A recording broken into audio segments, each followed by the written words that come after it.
Ok, réexpliquons. Si vous arrivez au Canada, parce qu'il y a beaucoup de gens qui vivent cette situation, qui arrivent avec un permis de travail fermé, avec un employeur. Pour certaines personnes, l'employeur est très dur avec eux, font travailler ces personnes longuement, des heures et des heures, et au finish, font encore des menaces comme quoi, des menaces de non-renouvellement de permis. Ça met ces gens dans des situations stressantes. À côté de ça, il y a des personnes qui arrivent avec un permis fermé. L'employeur parfois n'existe plus. Il est fictif. Il ne veut pas entendre parler de vous. D'autres sont même réels, mais c'est des bacs qui sont faits, on ne sait pas trop comment. Tu te retrouves dans une situation où tu ne peux pas travailler, tu n'as pas de boulot, tu as un permis de travail fermé avec un employeur que tu ne connais pas, qui n'existe pas ou autre chose, ou encore un employeur qui te menace énormément, qui te rend la vie difficile. C'est pénible. Déjà, on demande à ces employeurs, s'il vous plaît, arrêtez. Quand ces personnes arrivent, elles ne sont pas vos esclaves. Quand bien même vous réussissez à les recruter, ces personnes ne sont pas vos esclaves. Ces personnes ne demandent qu'à avoir une meilleure vie et à travailler.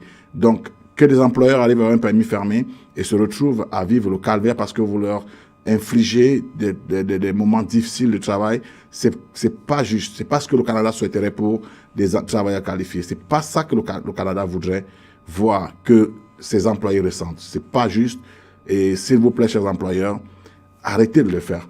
Ça peut être peut-être on vous octroie encore le fait que ce soit pas sans le savoir, mais ne le faites plus. Beaucoup de gens se plaignent de travailler des heures et des heures parce qu'il y a un permis fermé, n'ayant pas d'autre choix, d'autres options. Ça stresse. Et maintenant, vous qui êtes dans cette situation, dites-vous que il peut y avoir quelques astuces que je pense que Complication a mûrement vérifié. Et ça, vous pourrez le vérifier. Ce qu'il va vous dire, vous pourrez vérifier cela avec vos agents d'immigration pour être sûr, ou du moins avec des avocats, pour être sûr de la faisabilité, et même avec l'immigration. Appelez l'immigration si vous avez des questions.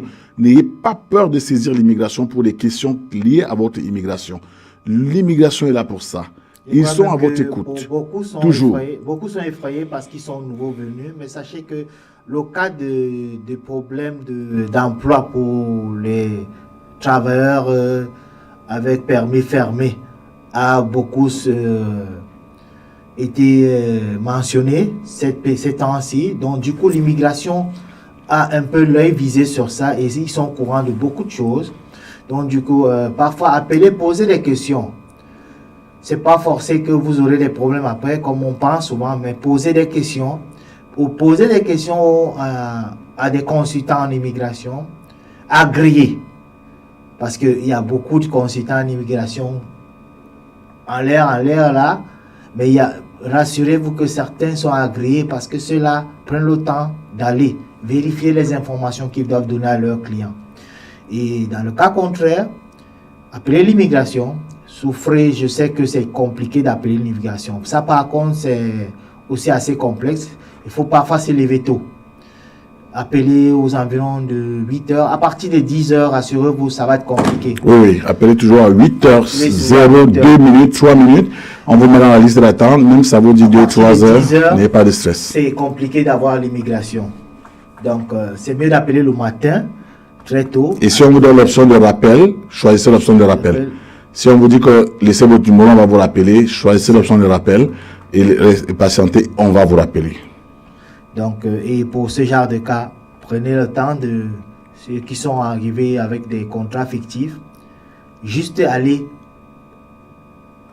prendre chercher de nouveaux emplois. Oui, mais il faut d'abord des complications. Complications, il faut d'abord dire une chose. Oui. Nous exhortons les personnes qui font des permis fermés à être très vigilants. C'est pour ça que je dis toujours, il existe beaucoup d'organismes au Canada qui sont subventionnés par l'immigration, l'IRCC, par le gouvernement du Canada pour accompagner les nouveaux arrivants. Il y a des structures qu'on appelle, qui ont pour vocation les pré-départs. Ces structures pré-départ, cherchez-en, fouillez sur les sites, vous cherchez des organismes pré-départ. Vous allez voir des structures qui ont l'habilité de faire un suivi avec vous en amont. C'est-à-dire, avant que vous ne veniez, vous pourrez les contacter parce qu'ils vous accompagnent dans l'emploi, la rédaction de vos CV, le marché de l'emploi au Canada. Ces structures-là pourraient vous aider à vérifier clairement vos employeurs si vous êtes à l'extérieur et même poser des questions. Parce que c'est choquant, parce qu'à un moment, on veut croire que les personnes qui viennent avec un permis fermé sans que la structure est fictive, on veut croire qu'elles sont innocentes.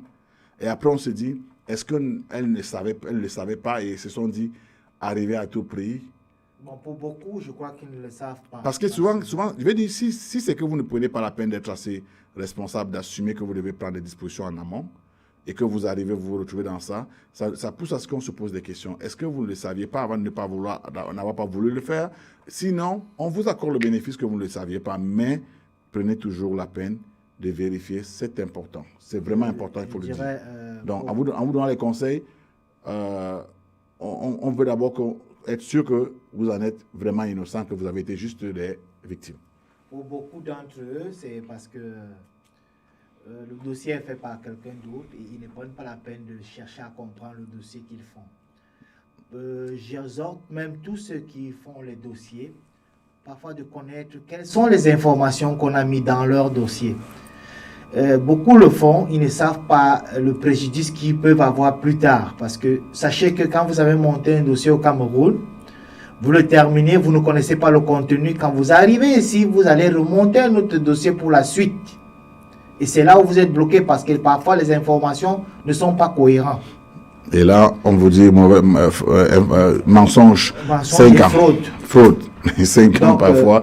Il faudrait que beaucoup de personnes sachent que quand ils montent leur dossier au Cameroun, ils doivent chercher en Afrique en général, ils doivent poser des questions à ceux qui les montrent, quelles sont les informations qu'ils mettent à l'intérieur. Ou si possible, avoir les duplicata des documents qu'ils font, qu'ils appliquent, pour que eux aussi, le jour où ils auront des